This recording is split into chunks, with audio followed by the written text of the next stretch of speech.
నుంచి కృష్ణుడు వచ్చాడే వచ్చాడే కృష్ణుడు వచ్చాడే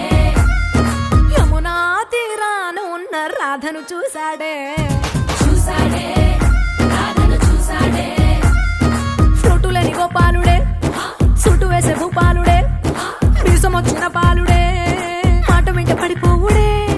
కటిక చీకటిలో కన్ను కడతాడే వెన్న ముద్దలని వెంట పడతాడే కోల చేస్తాడే కాలమేస్తాడే మాయలోడు వీడే